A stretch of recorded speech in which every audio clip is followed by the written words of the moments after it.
Hello, so thanks everyone for coming. That's a great achievement. So thank you so much.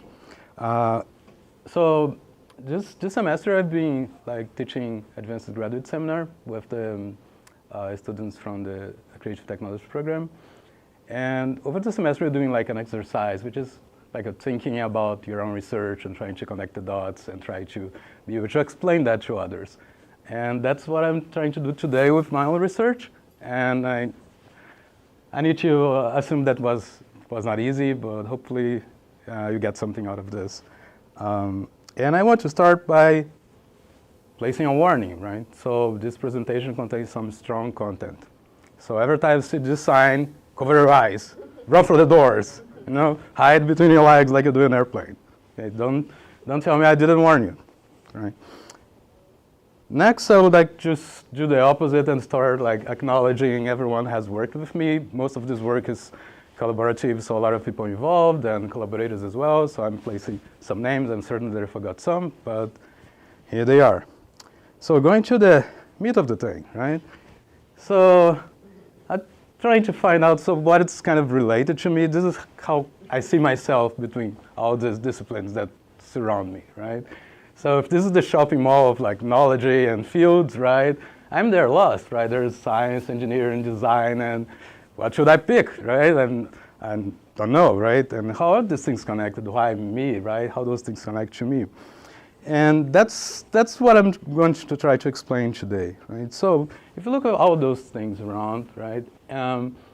There's some possibilities that connect all of this, right? And I'm not saying that there are many options, but actually I think they're connected in my work through the act of learning about what is possible, right? So we can look at it something like this, right? So this is what currently exists, and this is something that is outside what exists, right? And I'm going to try to explain better what that means by going back to 1710, right? With Leibniz, right? So this is an interesting essay that he wrote. The translation is essays on theodicity, on the goodness of God, and the freedom of man, and the origin of evil. Right? So what's this about? This is about a concept called the best of all possible worlds. Right? So in this essay, he argues that we live in the best possible world. Right? So how does he come to that conclusion? So this is the line of arguments that he goes through, right? So God has an idea of infinitely many universes. Only one of these universes can actually exist, right? God's choices are subject to the principle of sufficient reason. That is, God has a reason to choose one thing instead of other things. And the fourth one is God is good. So the conclusion that he reaches, therefore, the universe that God chooses to exist is the best of all possible worlds, right? So this is an initial idea to understand this idea of having other things than the one we currently experience, right? Another way to look at this is by looking at the idea of choices, like what if something different happened, right? And this idea has been explored in many different ways, right? One of them is movies, like sci-fi, and so on. And to those who have seen this is a story about an alternate United States, which became different from what we currently know about the United States today because of a single event. So in that case was the Roosevelt is assassinated, and he was unable to implement the New Deal because he is dead. And then for that reason, the Great Depression persists in the US, and that unrolls a sequence of events that leads to this alternate universe in which this alternate United States exists, right? And it's interesting that there's a way to talk about things like this, right? Which you can, if you look at the conclusion, you see that it follows, right? That seems true, right? Although it doesn't exist, it's something that you cannot prove, right? Because by definition, it's something that doesn't exist. But you can actually bring that into logic, right? So that's another way to think about what is possible, right? And you have this, what we call modal logic. This is like an extension of propositional logic in which you add some adjectives to your propositions, like likely or possible, right? In that case, we can talk about necessarily false propositions. They're basically impossible things in all different worlds that you might think of, right? So if that's not true in any of those worlds, that's something that's impossible, right? You also have something called necessarily true propositions, right? So these are propositions that are true in all possible worlds. For example, I don't know, all the squares have 4 sides, right? So by definition, that's true, and it needs to be true in all different worlds. And you have contingent propositions. So these are propositions that may be true in some worlds, but may be false in other worlds, right? So using this idea, we call like the possible propositions are propositions in which it is true in any possible world, at least one of those. Right? So this is another way to think about possibilities, right? And the last one that I'm going to introduce before I go into the fields is the idea of multiple universe, right? So according to with some theories of quantum physics, you can, during the process in which the universe inflated, and you have something called the wave function, and it collapses, and you can actually come up with different worlds, right? And there are some people that even think, when talking about logical propositions, that all those things are true, right? When we design things and think about like models about things, those models reflect things that we see in reality. So basically, there are some people that argue that, okay, if this thing is helpful and it seems to map with things that support our understanding of the world, those things probably are true, right? So it's kind of weird thinking about that, because when we talk about theories, we often want to look for the ones that are simpler, right? Occam razor. So we try to provide the minimum amount of elements possible to explain something.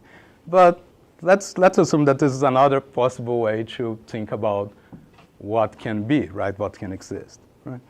So like, how can we bring, in the beginning, it showed all those different fields, how those things can connect together, right? So the way I see it is that basically all those fields kind of help us to understand this space of possibilities and what can be in just different ways, right? So let's talk about first, like about engineering, right? So suppose you're gonna build a bridge, right? And then the question becomes, okay, how can I make this thing that is in my mind exist and actually have a function in the world, right? So, warning, hide. That comes as an equation, right? Oh, I told you, right? So let's give an example from my own field, right? Computer science. There is this improved idea that there are 2 sets of problems, right? There is a set of problems that we can easily solve, and there is another set of problems that we can easily check, right? And the big question is if those things are the same, right? Is it possible that those things are the same? So one example to help you understand the concept, if you're not from computer science, is think about this game Sudoku, right? So basically you need to fill the columns and the rows and all those squares with all the numbers from 1 to 9, right? So actually doing the puzzle is very hard, right? And that's why we enjoy doing it, because it gives us some challenge. But if you have a set of answers, it's really easy to verify and know that the answer is correct, right? So the big question about the P over versus NP question is, okay, are these 2 problems the same? If you're able to check something quickly, does it mean that you also will find a way to quickly solve it or not? And this have a lot of repercussions, right? So if you're someone trying to build algorithms like cryptography or any of those things, knowing if something can possibly be solved in a fast way, this can have very big effects on how you design technologies and how do you go for problems and solve them, right? Okay, warning again, hide. So now I'm going to talk about looking into another point of view, biology, right? So we're born babies, right? And we don't know much, right? We can open our eyes and see what the world is, right? Well, as we go and grow, we start to understand better how the world works, right?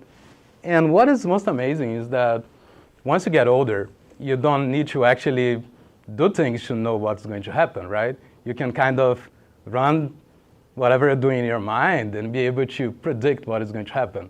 So whether or not you believe like in representations or more ecological psychology, this is something that happens, right? So if you see like a kid going there and walking, how does he know that he can go there? How can he like engage the world in a way to avoid undesirable possible worlds in which they fall out of the branch, right?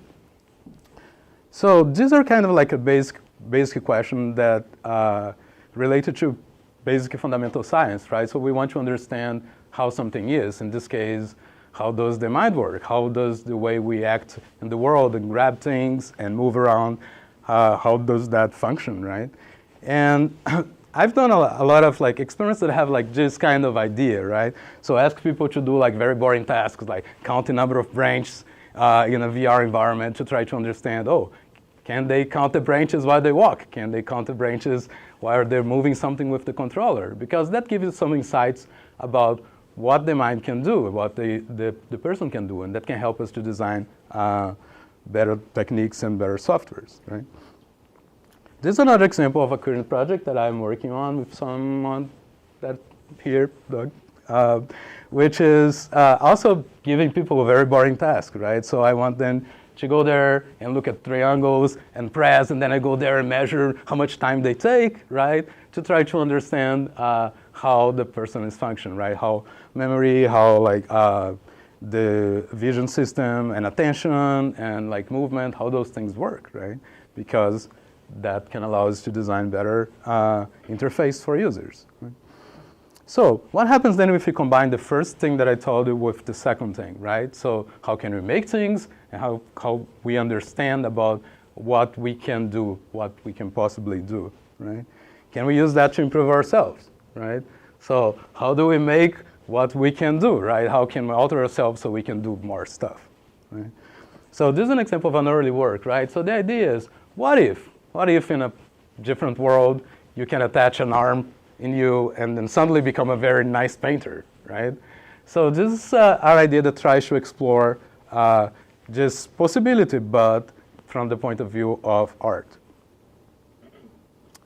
Another thing that I often do in research is try to envision like, okay, these futures, different futures of technology, right?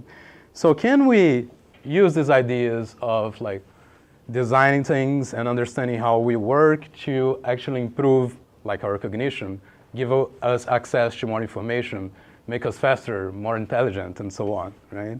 And by just be using like AR technology to help us like improve the way we see or improve what we can see, right? Improve how we understand the world, right? So what if we could have access to all information that you have today on a smartphone while you just walk and while you talk to people, right? So this kind of research in user interface and workspace for AR try to kind of give some glimpses of this possible future in which you have these glasses and walk around and try to understand what's going on, right? But why stop there, right? We can even maybe give us superpowers. What if you can look and see people behind walls, right?